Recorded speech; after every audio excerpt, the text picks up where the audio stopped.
Hi Primary 1, story time again. Here is Scrabble to help us today, and it's her birthday, so we need to wish her a happy birthday. Happy birthday, Scrabby. So I've picked one of her favourite stories called The Snail and the Whale. And I'm going to post a little play activity that you can do at home as well. Sorry, it is a little bit messy. So I did this for the girls, and I just set up a under the sea theme tuff tray. Now, if you don't have a tuff tray, you really don't need one. It's just a box or out in the garden.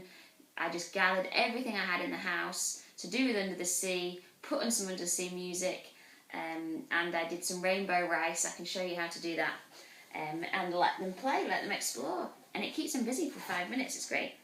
So, The Snail and the Whale. I like this story because although the snail is really teeny tiny, he is the hero at the end of the day, and it just shows you that even if you are small, you can still make big changes and help people, and he kind of changes the world a little bit, doesn't he?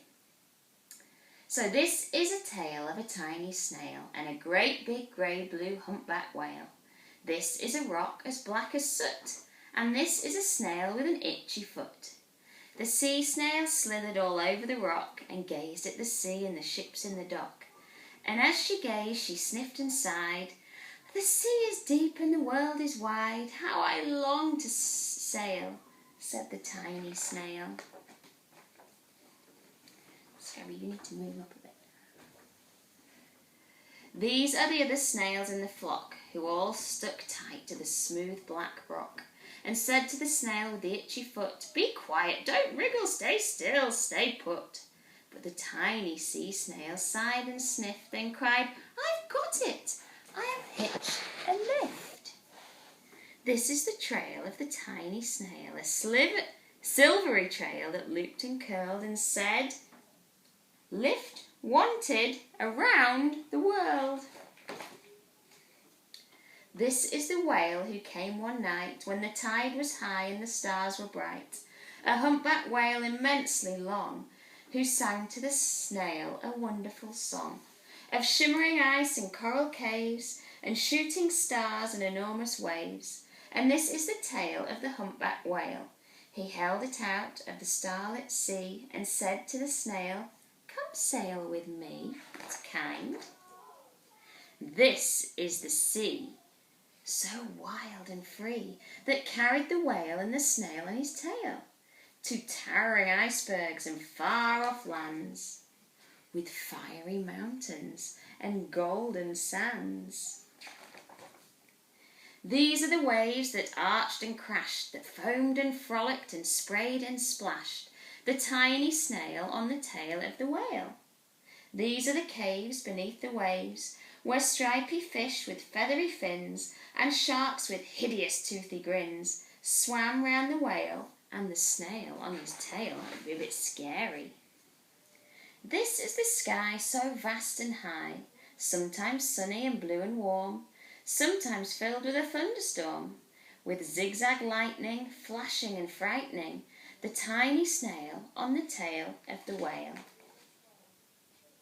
And she gazed at the sky, the sea, the land, the waves and the caves and the golden sand. She gazed and gazed, amazed by it all, and she said to the whale, "I feel so small." But then came the day the whale lost his way. These are the speedboats running a race, zigging and zooming all over the place, upsetting the whale with their ear-splitting roar, making him swim too close to the shore. This is the tide slipping away, oh no, and this is the whale lying beached in a bay. "Quick, off the sand, back to the sea," cried the snail. "I can't move on land, I'm too big," moaned the whale. The snail felt helpless and terribly small. Then, "I've got it," she cried, and started to crawl. "I must not fail," said the tiny snail.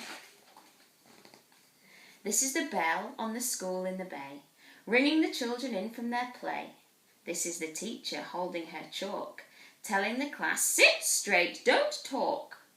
This is the board as black as soot, and this is the snail with the itchy foot. "A snail, a snail!" The teacher turns pale. "Look," say the children, It's leaving a trail. This is the trail of the tiny snail. A silvery trail saying, "Save the whale." What a great idea. These are the children running from school, fetching the firemen, digging the pool, squirting and spraying to keep the whale cool. This is the tide coming into the bay, and these are the villagers shouting, "Hooray!" as the whale and the snail travel safely away. Back to the dock and the flock on the rock, who said, "How time's flown, and haven't you grown?" And the whale and the snail told their wonderful tale of shimmering ice and coral caves, and shooting stars and enormous waves, and of how the snail, so small and frail, with her looping, curling, silvery trail, saved the life of the humpback whale. Then the humpback whale held out his tail, and on crawled snail after snail after snail. And they sang to the sea as they all set sail on the tail of the grey-blue humpback whale. Oh, what a lovely story. Hope you enjoyed that. And if you would like to have a little go at some of the play activities, I will post a photograph on Seesaw for you. See you tomorrow.